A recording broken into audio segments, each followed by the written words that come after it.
usa a nossa vida para a sua glória e permite também que cada irmão que está aqui, que ele possa estar com o coração aberto, com os ouvidos abertos para ouvir a tua voz.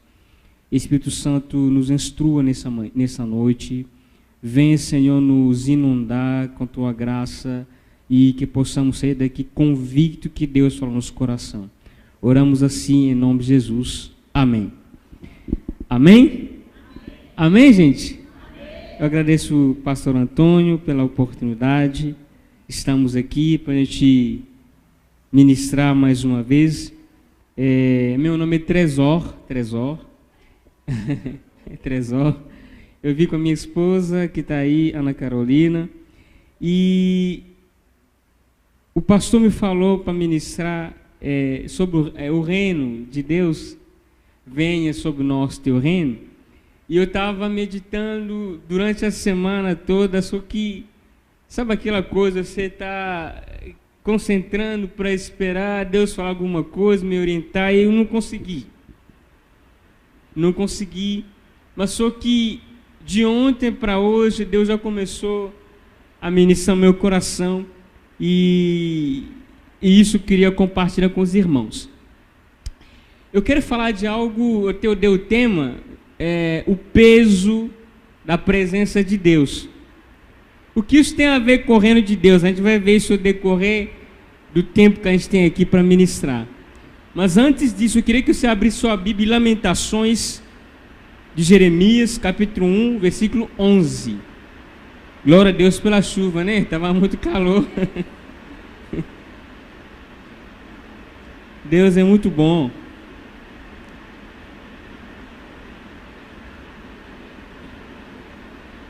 Lamentações de Jeremias, capítulo 1, versículo 11.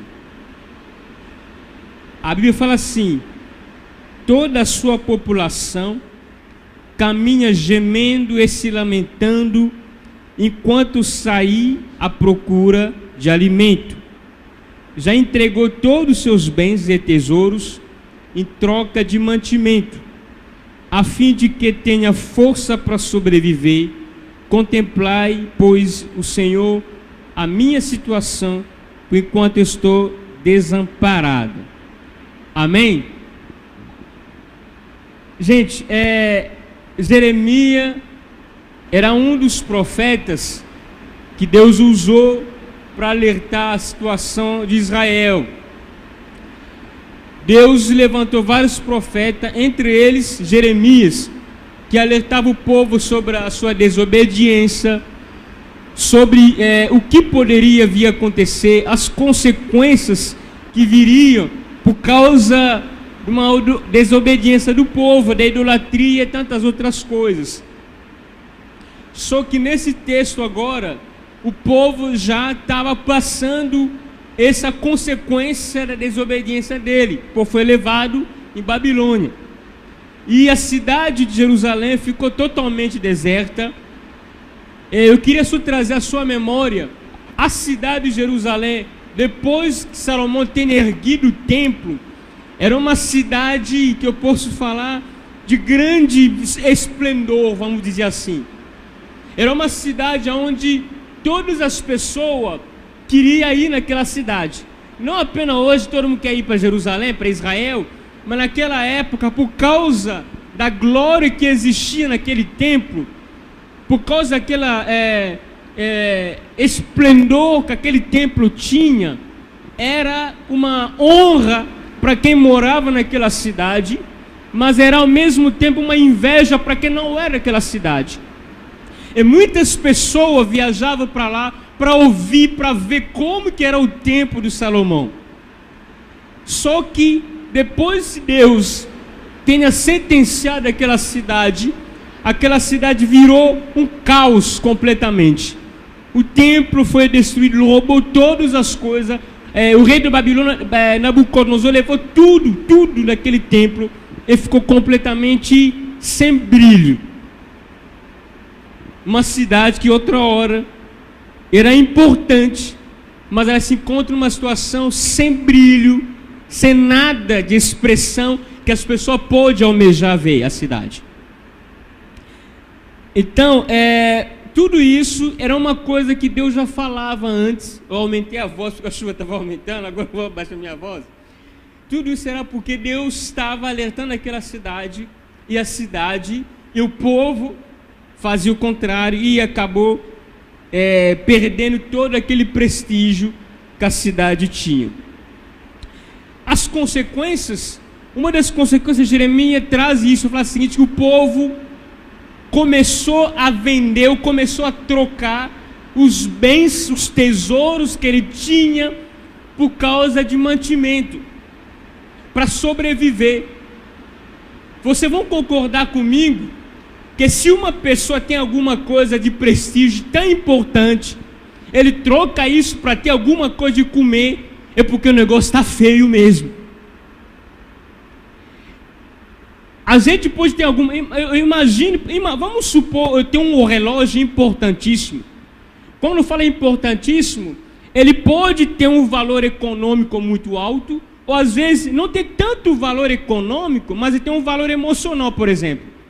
Sei lá, o meu avô deixou para mim, e eu guardo isso com muito carinho. Isso não é... Dinheiro não pode comprar, apesar que ele pode não ser tão importante, mas para mim representa alguma coisa importante.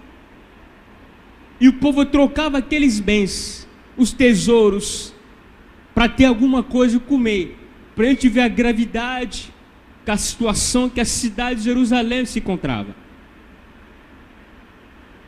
Então não havia nada, e eu aprendi uma coisa, que não há nada desesperadora do que a separação do homem com Deus. Eu vou repetir novamente, não há nada desesperadora do que Deus se separar de você. Talvez a gente não sente o tanto isso é tão desesperadora, porque a gente já acostumou a fazer as coisas sozinho. Talvez porque a gente já anda sozinho, resolve as coisas sozinho, e a gente não sabe e não vê o peso disso. Mas não há nada desesperadora do que Deus se separar com alguém. A separação de Deus. Todo mundo vai concordar comigo, não tem medo de inferno. Eu também tenho, você também tem. Todo mundo tem medo de inferno. Mas eu posso te garantir, o inferno não é o pior, não. Não é o problema de você queimar no inferno que o pior que você vai estar eternamente separado de Deus. Não haverá tempo de você se arrepender mais. Isso é o pior. Então não há nada desesperadora de que Deus se afastar completamente de uma pessoa. Eu tenho o costume de falar, se você imagina se a polícia me prender, fala assim, você vai ser liberado aqui se você tiver um bem. Dá um bem. Eu falo, polícia, por favor, eu não tenho mais nada, não tenho bem nenhum, só tenho Jesus. O único bem precioso que eu tenho é Ele. Igual eu falei, a gente não sente, não entende a gravidade da presença de Deus na nossa vida, é porque a gente não enxerga as coisas diretamente, ou a gente também aprender a viver sem depender dele. Mas se a gente entender a importância, o peso de ele caminhar conosco diariamente, a gente vai mudar totalmente a nossa forma de ver o mundo. Israel é uma cidade tão importante, com tanto brilho, mas Deus se retirou daquela cidade, ela virou um caos, ela virou uma vergonha para o morador da cidade, e todo mundo que passava daquela cidade falava, olha como essa cidade ficou. Ontem era brilho, ontem era orgulho, entre todo mundo queria visitar, hoje ela perdeu o sentido. E Jeremias escreveu lamentação, lamentando com tudo que aconteceu na cidade. É triste isso. Eu tenho alguns exemplos quando Deus se retirou de uma pessoa, ou quando Deus decidiu se afastar de alguém. Em Gênesis capítulo 3, 23, nós vamos devagar até a gente chegar onde a gente quer chegar. capítulo 3, verso 23 a 24, fala assim: por isso o Senhor expulsou o ser humano do jardim de Éden, do Éden, e fez que lavrasse a terra do qual havia sido formado. Deus baniu Adão e Eva no lado leste do jardim do Éden, estabeleceu seu querubim e uma espada flamejante que se movia em todas as direções, evitando assim que alguém tivesse acesso à árvore da vida. Gênesis 4, 13, 15.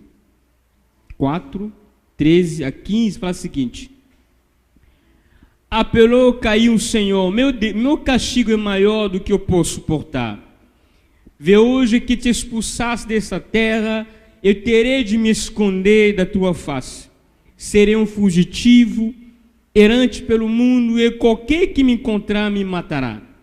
Contudo o Senhor lhe assegurou: não acontecerá assim. Se alguém matar Caim, sofrerá 7 vezes a vingança. E o Senhor colocou em Caim um sinal para que ninguém viesse a encontrá-lo ou matasse. E enfim, a gente vai abrir 1 Samuel capítulo 4.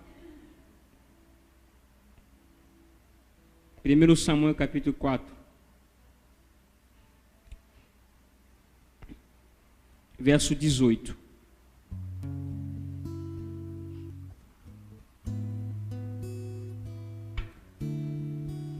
Fala assim: assim que o mensageiro mencionou a arca de Deus, ele caiu da cadeira para trás, aproximou do portão da cidade onde estava, quebrou o pescoço e morreu, enquanto era idoso e obeso. E ele julgou e liderou o povo de Israel durante 40 anos. A nora de Eli, a esposa de Finéias, estava grávida já quase na época de ter seu bebê, quando ela recebeu a notícia que a arca de Deus havia sido tomada pelos filisteus e que o seu sogro, seu marido, havia morrido, começou a sentir forte dor de parto e deu à luz. Ela estava morrendo, mas as mulheres que já ajudavam lhe rogaram: tenha coragem, anima-te, porque tivesse um filho. Ela, porém, não conseguiu responder nem dar atenção.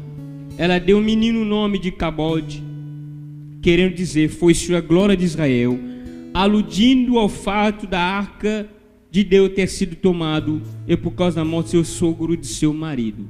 Amém? Nós lemos 3 textos. Eu queria que prestem muita atenção. Esses 3 textos, primeiro a Bíblia fala que Adão estava no jardim, Deus expulsou Adão no jardim de Éden. Adão, que convivia com Deus, que tinha um relacionamento permanente com Deus, depois ele ter errado, Deus expulsou do jardim. Mais para frente, Caim pecou, matou o próprio irmão, e Caim se sente tão desesperado. Ele falou o seguinte: o meu pecado é maior, o meu erro é maior, então eu vou andando pelo mundo inteiro, alguém vai encontrar comigo, vai me matar. Deus falou assim: não, ninguém vai te matar. Deus colocou um sinal no Caim, para que ninguém o matasse. Em 1 Samuel a gente percebe o seguinte, que a arca de Deus havia sido levada pelos filisteus. Todo mundo sabe da história.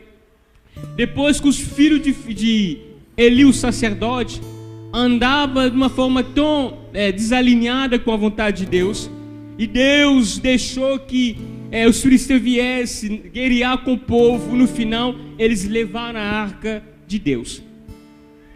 Mas uma coisa interessante é o seguinte: quando Deus se retirou, o povo começou a perceber o desespero disso. Adão, depois que Deus expulsou, Adão ficou sozinho, começou uma outra vida que era diferente quando estava na presença de Deus. Caiu, mesmo pecando, mesmo errando, ele se sentiu completamente inseguro, porque alguma coisa ia acontecer por ele ter pecado. Mas Deus falou assim: não, ninguém vai te matar, eu vou colocar um sinal para ninguém te tocar. Em 1 Samuel, a arca foi levada. O sacerdote Eli quando ele soube, quando ele ouviu fazer menção da arca, ele caiu, ele morreu, quebrou o pescoço.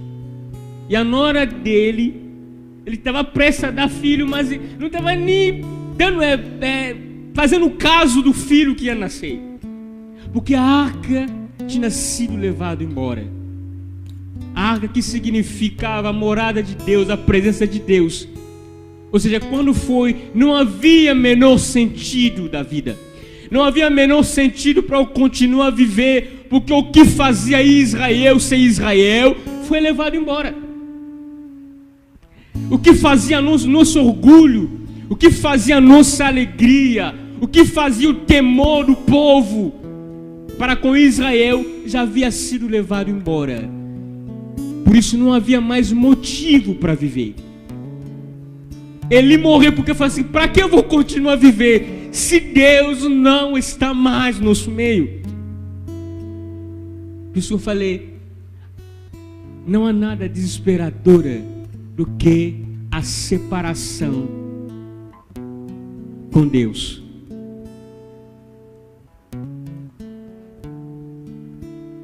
Precisamos, igual eu falei no início, a gente tem costume, nós vivemos, nós aprendemos a fazer as coisas, e as coisas funcionam.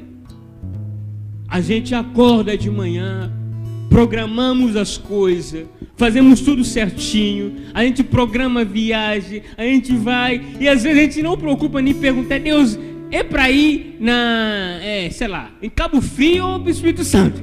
A gente não preocupa em perguntar isso, a gente já faz as coisas e funciona, a gente vai e vai fazendo, e as coisas funcionam. Ou seja, a gente não consegue imaginar o peso que tem Deus na nossa vida, porque a gente já costuma fazer as coisas sem o questionar, sem perguntar para Ele. Mas devemos entender que somos um povo aliançado com Ele. Somos um povo aliançado com Ele. E Ele precisa fazer parte da nossa vida. Isso que significa tabernáculo, tabernacular, ou seja, fazer parte do nosso dia a dia. Ele precisa ser questionado, perguntar para Ele o que precisamos fazer, o que tem que ser feito.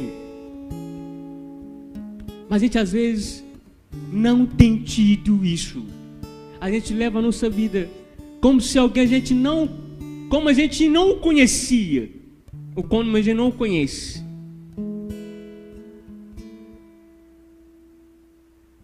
Isso que era a situação de Israel. O que fazia orgulho daquele povo não estava mais. Voltando em Lamentação, a gente viu que essa cidade virou comum e desprezível porque Deus não estava mais naquela cidade. Eu posso ficar começando a dar vários exemplos, mas eu posso ficar dando os exemplos, você também sabe vários exemplos, mas eu queria só me limitar nisso, só para trazer à nossa mente uma consciência importante, que Deus, Ele quer fazer parte do seu dia a dia. Ele quer fazer parte do seu dia a dia, acordar com Ele, andar com Ele, fazer tudo com Ele, cooperar com Ele. Nós falamos o templo, mas só que hoje não estou falando do templo construído, mas estou falando que Ele mora dentro de você. Ele precisa, você precisa ter essa consciência que Ele está com você. Você precisa dialogar, comunicar com Ele o tempo todo. É óbvio, talvez a gente não tenha tempo de orar, às vezes correndo, tanta correria, mas a gente precisa ter uma certa responsabilidade de não perder a consciência da presença de Deus na nossa vida. O que isso quer dizer? Eu estou querendo dizer o seguinte: eu preciso criar um ambiente, mesmo eu estou correndo, não tenho tempo de me organizar, fazer uma oração formal, ter tempo, ter tudo, mas eu preciso criar sempre uma atmosfera que me leva a me comunicar com Deus o tempo todo. Isso é possível. É possível que eu estou dirigindo com atenção, obviamente, mas mesmo assim, o meu espírito está em contato com Ele o tempo todo. Eu posso estar trabalhando, mas não tenho tempo de orar em casa, mas estou trabalhando, mas eu tenho uma consciência permanente dele dentro de mim. Ou seja, eu posso estar orando sem cessar o tempo todo. É possível. É possível. O que é triste muitas vezes, pessoa lembra de Deus. Sabe que dia que lembra de Deus? Domingo de manhã. E quando chega domingo à noite também esquece de Deus. Volta domingo de manhã. Outro domingo vai lembrar de Deus. Ele lembra de Deus só quando é o domingo. Hoje é domingo, então Deus existe. Amém? Vamos embora, vamos na igreja. Não é assim que tem que ser. Não pode ser assim. Hoje eu queria enfatizar isso, que a presença dele é importante, importantíssimo na nossa vida.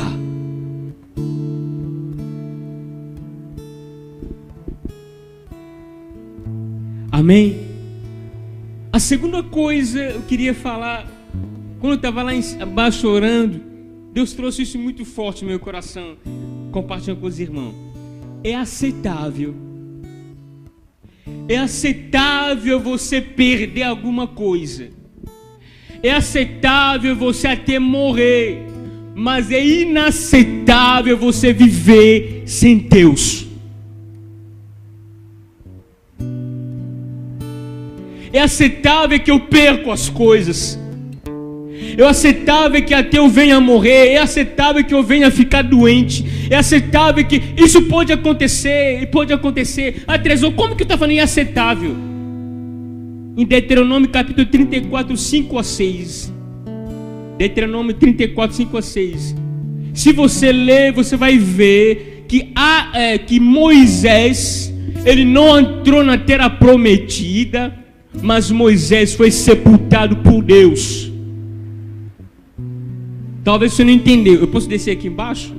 Eu vou descer aqui, olhar para você perto, para você me entender melhor. Eu falei o seguinte, gente, é aceitável. Você perde alguma coisa. Eu já perdi coisas. Você também já perdeu. Talvez amanhã depois não vai perder. Não estou profetizando isso não, mas pode perder. É aceitável você perder alguma coisa. É aceitável você não conquistar o sonho que você planejou. É aceitável às vezes você não chegar onde você queria chegar. Isso é aceitável, pode acontecer. Moisés, ele dirigiu o povo e a meta final para todo mundo era a terra prometida. A meta era a terra prometida. Todo mundo caminhava, nós estamos caminhando, mas o rumo aonde? A terra prometida. Mas chegou um tempo, Moisés falhou numa instrução que Deus tinha dado para ele. E Deus falou para Moisés o seguinte: você não vai entrar na terra prometida. Moisés pediu para Deus falou para Moisés: não insista mais sobre essa questão, você não vai entrar, você vai ver de longe. Moisés não entrou. Mas é interessante, quando ele morreu, você sabe quem sepultou Moisés? Foi Deus. Eu imagino Deus fazendo túmulo, abrindo uma vala, pegando Moisés, colocar ela e desenterrar. A única pessoa que eu vejo na Bíblia que Deus, o próprio Deus, o sepultou foi Moisés. O que isso tem a ver com a gente? Por isso que eu falei que é aceitável às vezes você perder alguma coisa. É aceitável você não entrar na terra prometida, mas você não pode aceitar viver sem Deus. Isso é inaceitável. Mesmo Moisés não tinha entrado na terra prometida, mas a sua vida com Deus estava intacto, não mudou em nada. Prova Deus que o enterrou. Deus que o enterrou. Isso é aceitável? Começou. A gente viu isso claramente em Deuteronômio 34. Moisés não entrou na terra prometida, mas o relacionamento com ele, com Deus, continuou. Prova disso, Deus o sepultou. Se você ler nos evangelhos, você vai ver que no monte da transfiguração, Elias apareceu e Moisés também estava lá. Ou seja, embora ele não tenha entrado na terra prometida, mas o seu relacionamento com Deus não mudou. Deus caminhava ainda com ele. Amém? Deus caminhava com ele. Eu posso perder tudo, mas eu não quero o perder. Eu não quero perder. Eu posso perder tudo, mas eu não quero perder Deus. Eu não quero largar na minha vida por nada. Eu posso sair daqui amanhã e chegar lá e, sei lá, acontecer um acidente, eu morrer, mas eu quero morrer estando com Ele. Isso que é importante. Eu estou insistindo nisso porque eu quero falar para você sobre o peso da presença de Deus. Eu não tenho bem maiores do que Ele. O bem precioso que eu tenho de mais importante na minha vida é Ele. Se me tirar de tudo, pode acontecer me tirar de tudo, mas não me tira Ele. Eu não quero que alguém me tira da presença dEle. Moisés não entrou na terra prometida. Josué entrou, Moisés não entrou. Mas na hora de morrer, o Deus Todo-Poderoso pegou ele e o sepultou tranquilamente. Ficou lá em paz. E ninguém sabe aonde Moisés foi enterrado. Até hoje ninguém sabe. Quem foi lá fazer velório foi Deus no velório de Moisés. Mas ele não entrou na terra prometida.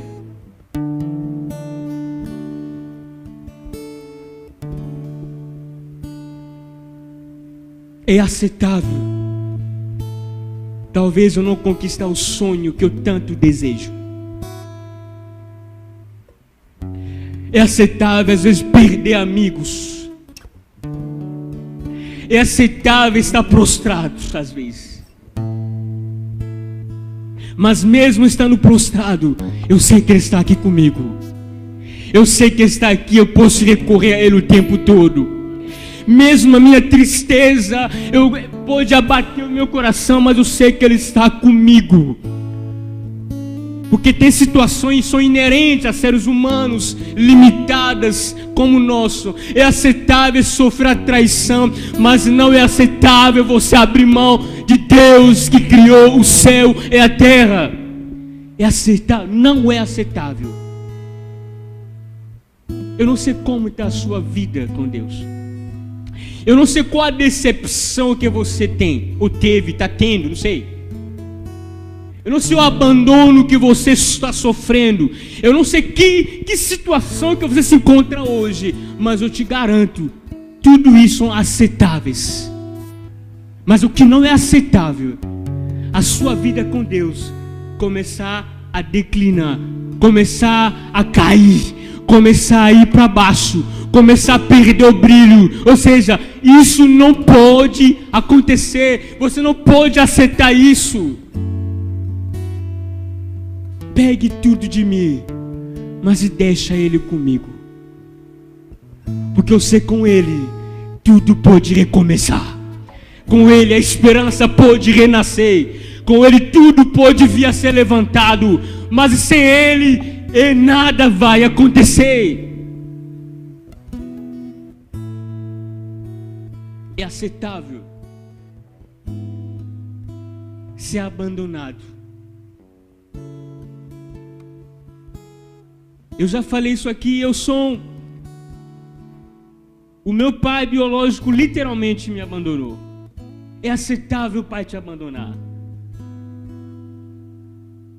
É aceitável as pessoas não te dar valor. É aceitável. Mas o que não é aceitável é eu abandonar o Deus. Porque Ele, da parte dele, nunca vai me desamparar. é aceitável. Certa situação vire.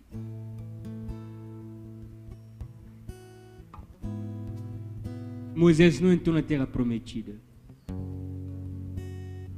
mas Deus o sepultou tranquilamente.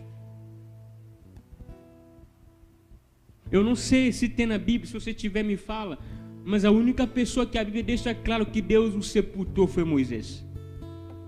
Deus o enterrou. No velório dele não tinha ninguém, só tinha Deus. Não tinha ninguém, ninguém estava lá não.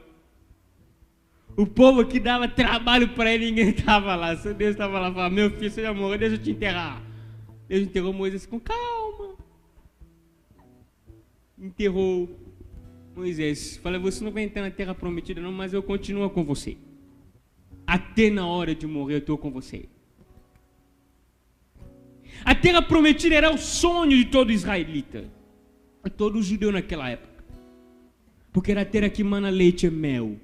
Era a terra de chuva, onde havia colheita em abundância, onde podia semear e colher com abundância. Era o sonho dele. Depois da escravidão no Egito, passar pelo deserto, o foco era a terra prometida. Muitos não entraram. Mas em relação a quem entrou, Moisés não entrou, ele ficou de fora. Deus falou assim, você não vai entrar. Não vai ver, não vai comer leite, sei lá, mel, não vai entrar, você vai ficar. E não me pergunta mais sobre isso. Moisés abandonou a Deus? Não, continuou com Deus. Continuou com ele. E Deus enterrou com calma. Eu não estou falando que Deus veio te enterrar com calma, para você ficar com medo. Não é isso que eu estou querendo falar para você. Eu estou querendo falar para você o seguinte. Pode acontecer que alguma coisa desagradável acontecer com você. Pode acontecer que você perca alguma coisa. Pode acontecer que você perca um amigo. Pode acontecer que você perca qualquer outra coisa. Mas o que não pode acontecer, você larga a Deus. Isso não pode acontecer.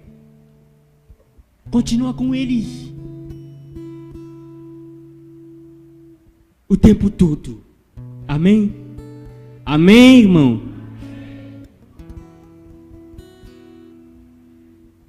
Terceira coisa que eu quero falar. Nós estamos vivendo o que a Bíblia chama o ano aceitável. O ano aceitável é a mesma coisa, o período da graça.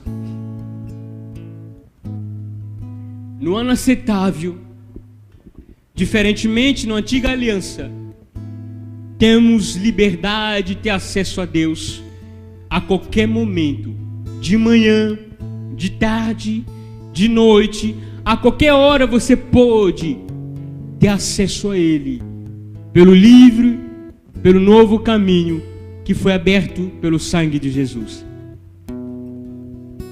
Que aproveitemos com muita vontade esse ano aceitável.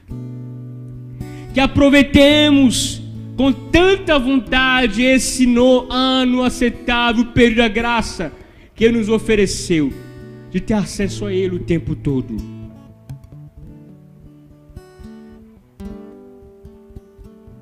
Porque infelizmente, queremos ou não, a Bíblia fala de ano aceitável, mas também fala do dia da vingança de Deus.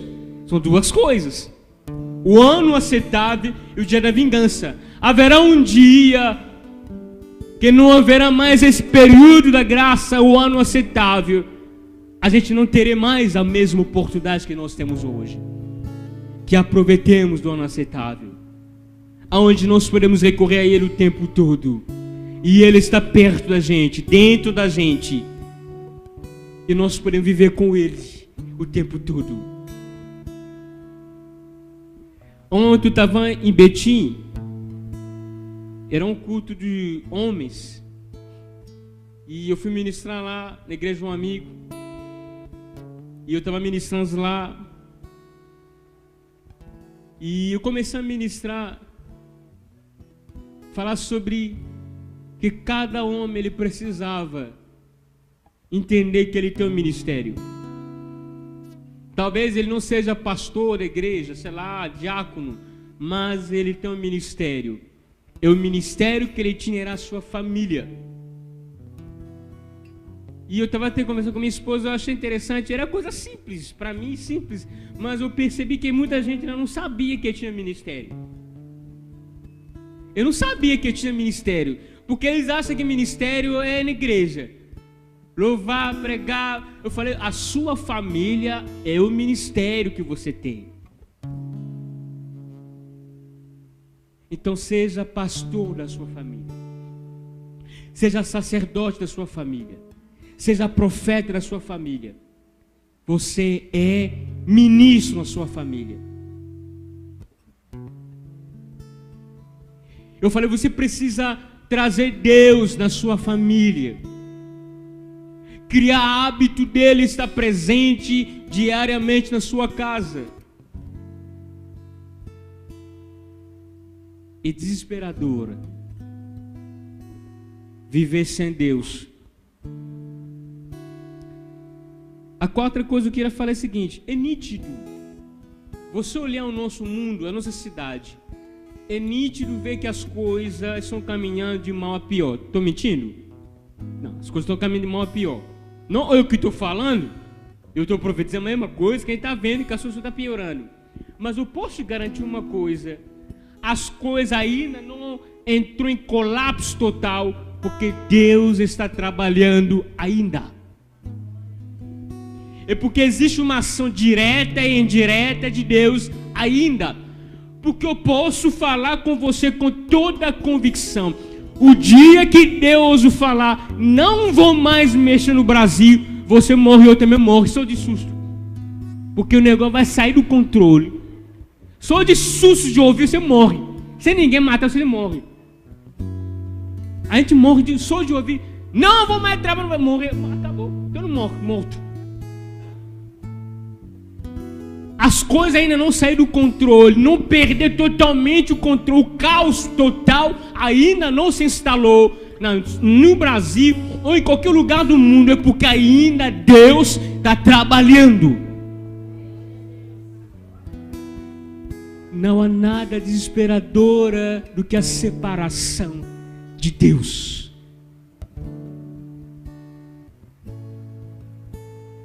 Eu falei lá ontem, eu falei o seguinte: muita gente tem medo do inferno. Eu vou ficar queimando. Eu vou queimar. Eu falei, gente, tudo bem, vai queimar. Não tem solução, vai queimar mesmo. Mas o problema não é só queimar. O maior problema do inferno, sabe uma coisa? Quando a gente está aqui, se você errar, você ora, Deus me perdoa. O Espírito Santo te convence do pecado. E você percebe que errou. E você volta para Deus. No inferno não tem jeito. O Espírito Santo não vai estar no inferno para falar assim: meu filho está pecando. Não tem tempo, não tem mais. Acabou. Então o desespero maior não é ficar queimando o tempo todo, porque vai queimar, infelizmente. Mas o desespero maior, Deus não estará lá nunca mais para te convencer por qualquer coisa errada você vai fazer. Isso que é o desespero maior. Isso que é o desespero maior. Para mim, isso que é o desespero maior. Que Deus não está mais. Por isso Eli, o sacerdote, quando ele ouviu fazer menção da arca, ele morreu. Falou, acabou. Para que eu vou viver? Morreu. Só que tem gente aqui, se Deus fala o seguinte: ou você quer viver ou você quer ficar comigo? Fala, Deus, eu quero viver. Tem gente que vai escolher viver. Eu ouvi alguém falar, não lembro quem foi o seguinte: se um dia Deus encontrar com você, Ele apareceu com você, na sua frente, Ele falou assim: meu filho, eu tenho uma bênção aqui na mão esquerda, aqui eu sou eu. O que você quer? Tem gente, sabe o que infelizmente tem que falar: Deus me dá a bênção. Pior é, você riu, mas é verdade. Tem de Deus fala assim: meu filho, aqui é Camargo vermelho, amarelo, azul, qualquer Camargo. Imagina, esse aqui é Camargo, mas eu estou aqui. Tem duas coisas, mas eu estou aqui. Entre aquele Camargo vermelho, amarelo, azul, é eu. Entre a benção e eu. Tem gente, infelizmente, vai Deus, por favor, eu quero Camargo mesmo. Ele vai escolher Camargo. E vai deixar Deus. Eu quero abrir sua mente o seguinte: se por acaso Deus te perguntar entre a bênção e eu, escolhe Deus. Não escolhe bênção, por favor. Escolhe Ele. Porque com Camargo vermelho ou amarelo, um dia você pode bater e morrer com ele junto. Mas com ele você vai continuar. Você pode morrer hoje, mas vai continuar vivo com ele eternamente. Porque Jesus falou o seguinte: quem crê a mim, mesmo ainda que ele morrer, ele vai continuar vivo. Ele vai ressuscitar. Não escolhe bênção, escolhe Ele. Não há nada desesperadora do que a separação eterna com Deus.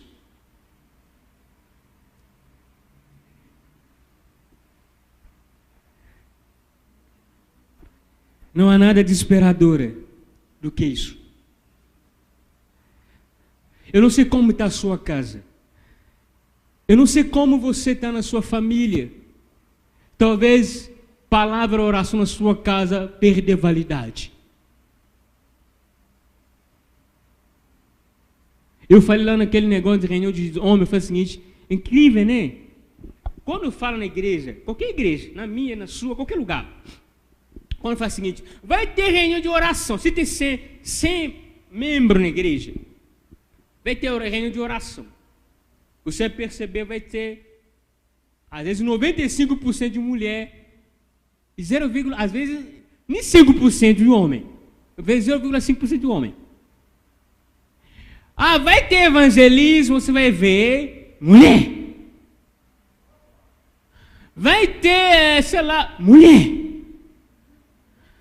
Vai ter para pintar igreja. Infelizmente, mulher vai aparecer mais. O homem vai aparecer não. Eu não consigo entender. Parece os homens entrando na aposentadoria. Eu não consigo entender. Parece que estão aposentados no negócio espiritual. Estão aposentados de orar. Estão aposentados de servir a Deus. Sou mulher que faz. Aí alguém fala assim: talvez mulher presa mais de Deus. Eu falei assim: esse é engano do diabo. Esse é capeta. Não tem nada disso não. A mulher precisa de Deus tanto quanto o homem. Os homens parecem entrar em aposentadoria espiritual. Não ora. E vai lá. E vai empurrando a barriga. Vai lá assim. Virou uma coisa normal. Eu falei mulher parece. Mas hoje em dia até mulher também não parece mulher não. Mulher também cansou. Mulher também tem entrando na aposentadoria também. A pessoa não quer nada com nada, não quer orar, não quer nada. Sabe por quê? É porque a gente não sabe o peso da presença de Deus na sua vida.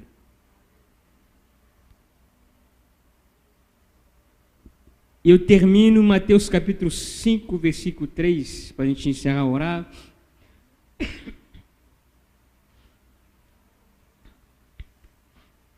Bem-aventurados os pobres em espírito, porque deles é o reino dos céus.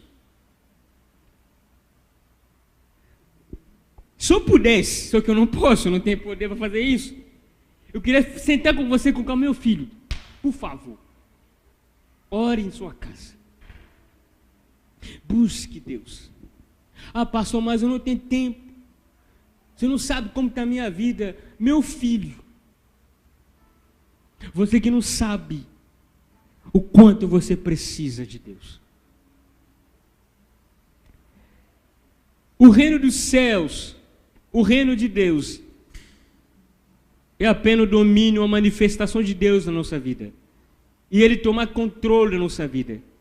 Ele dirigia a nossa vida. E nesse versículo, Jesus fala assim: bem-aventurado, feliz os pobres de espírito. Um pobre é aquela pessoa que não tem nada.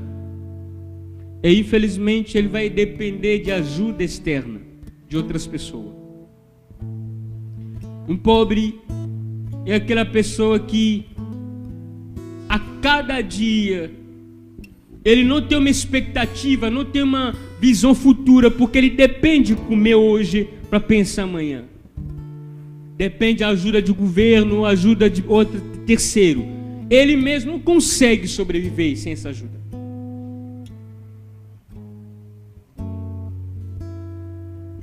E quando ele encontra uma fonte de ajuda, cria-se esse vínculo permanente de humildade, de depender dessa pessoa. E um rico é a pessoa abastecida, que tem tudo. Não precisa que alguém lhe manda, fala, ele mesmo resolve as coisas. Todo mundo sabe o que é pobre, todo mundo também sabe o que é rico. Mas o que a Bíblia está falando para ser pobre em espírito, ou seja, criar esse vínculo com a fonte que me dá a coisa para sobreviver. Essa fonte é Deus. Eu dependo dele para sobreviver. Sem ele eu não presto para nada. Eu preciso criar, preservar esse vínculo, porque eu sei que a minha próxima alimentação depende dele. Se eu não crio isso com Deus, dependendo dele, infelizmente, entre aspas, estou falando o seguinte: eu sou rico. Amém, gente? Quem não é pobre em espírito é quem? Não estou ouvindo. Quem não é pobre em espírito é quem? Rico. Fala rico em espírito, por favor. Quem não é pobre em espírito é quem? Não, eu estou pobre e rico ao mesmo tempo. Já viu isso? Eu estou no meio, pobre e rico. Não. Quem não é pobre em espírito é rico em espírito. Pronto, acabou. Se eu não dependo dele, se eu não crio esse vínculo permanente, eu preservo esse vínculo de depender dele. Eu estou falando o seguinte: Deus, eu sou rico, eu não preciso de ajuda de ninguém, porque eu faço sozinho. Alguém entendeu? É simples assim. Muita gente são ricos em espírito. Eu vou ver se alguém está distraído aqui. Quem é rico em espírito, diga amém. Ah, você não está escutando, tá vendo? Você não está acompanhando o que tu está vendo? Oh, meu Deus do céu. Eu vou descer aqui, você não entendeu. Eu falei, eu quero ver quem está distraído. Eu percebi que está distraído. Eu falei, quem é rico em espírito, diga amém. Você falou amém. É fim do mundo. É fim do mundo. Você está extremamente distraído. Por favor, traga a sua memória, que espírito aqui. Fica aqui com a gente. Não viaja não, fica aqui. Rico em espírito não é coisa boa não, meu filho. Você vai para o inferno para ser rico em espírito. Você riu, né? Agora ficou com medo, né? A Bíblia quer que sejamos, Jesus quer que sejamos pobre em espírito, não é rico em espírito. Eu vou perguntar de novo, vou ver quem está dizendo. Mãe, quem é rico em espírito, diga amém.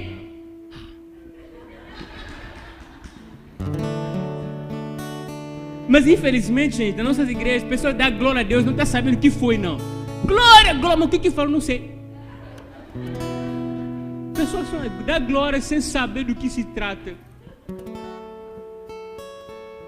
Tem que prestar atenção, isso é importante. Eu posso falar aqui besteira, você fala amém, amém, amém, não pode. Tem que ouvir o que está sendo falado. Isso é importante, amém? Mas você entendeu, tá bom, tá perdoada. Mas vamos lá. Rico espírito é quem fala assim: Deus, eu não dependo do Senhor. Mas ninguém, apesar que a gente, quem falou sim, amém, porque não estava distraído, mas ninguém é capaz de falar: Deus, eu sou rico, não dependo do Senhor. Ninguém fala isso. Você já viu alguém falar isso? Ninguém fala. Se fala porque está distraído. Eu talvez não entendeu a pergunta. Ninguém fala isso. Mas eu posso garantir, tem muito rico em espírito. Sabe por quê? Você não fala, mas as suas atitudes revelam que você é rico em espírito. Você acorda, trabalha, volta. Em um momento você fala: Deus, Senhor, pelo menos obrigado, né, pelo dia de hoje. Você não depende dele para nada. Você faz tudo sozinho. Se você faz tudo sozinho, não depende dele, não pergunte para ele, isso quer dizer o quê? É rico em espírito. Porque se fosse pobre em espírito, chegar e falar: Senhor, eu estou querendo comprar esse carro e outro carro, qual o melhor que eu posso comprar? Esse aqui é bom, mas eu não estou sabendo. Tem gente que fala o seguinte: isso é errado. Aqui tem um motor, sei lá, um carro X, carro Y. Ele já sabe que ele quer o carro Y, mas é quem enche saco de Deus. Fala: Deus, o que você não quer? O que o Senhor quer? Só que ele já sabe que ele vai pegar esse. Ele só quer encher saco. Deus, Deus, por favor, fala comigo. Deus não fala, esse é Y mesmo. Ele já sabia que ia pegar esse. Você já viu pessoa assim? Tem muito. Já sabe a resposta, mas ele quer brincar. Deus, eu amo o Senhor, fala comigo que o Senhor quer, já sabe. Um pobre espírito é que não sabe se é essa ou aquela. Deus, eu vou esperar até o Senhor me orienta qual é o melhor para mim. Isso que é pobre espírito. E o reino do céu pertence a Ele. O reino de Deus pertence a Ele. Amém? Não venha já com a resposta pronta. Porque se você já vem com a resposta pronta, é rico.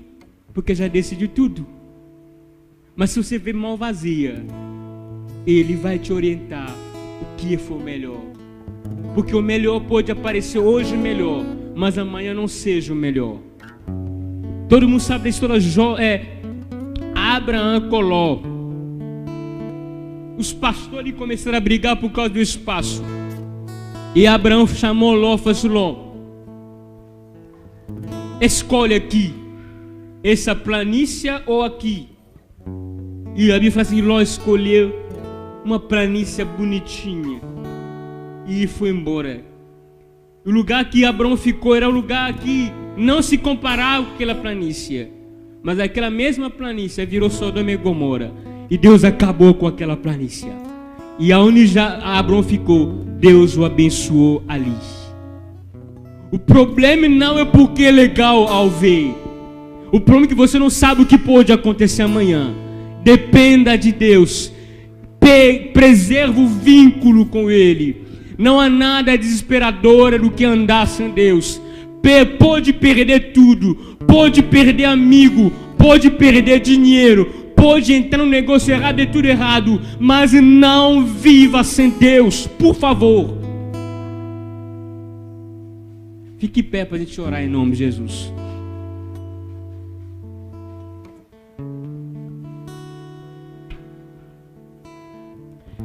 Tudo pode ser recriado. Tudo pode recomeçar. Deus, Ele é Deus de recomeço. Amém? Ele é um Deus de recomeço. Vou chamar o ministério de louvor aqui para a gente...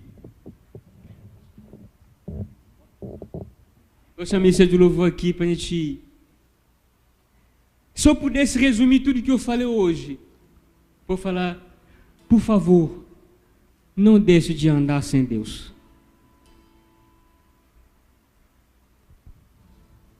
Ou melhor dizer, não deixe de consultar quem mora dentro de você.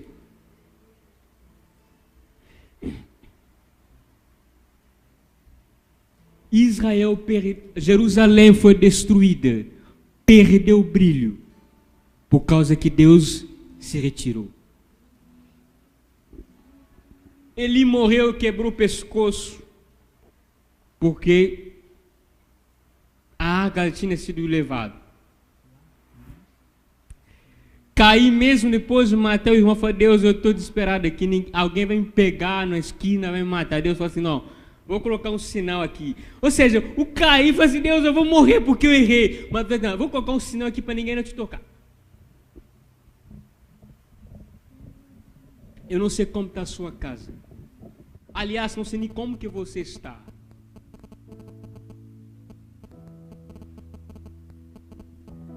Nós vamos cantar uma música com os irmãos vou escolher e a gente vai orar.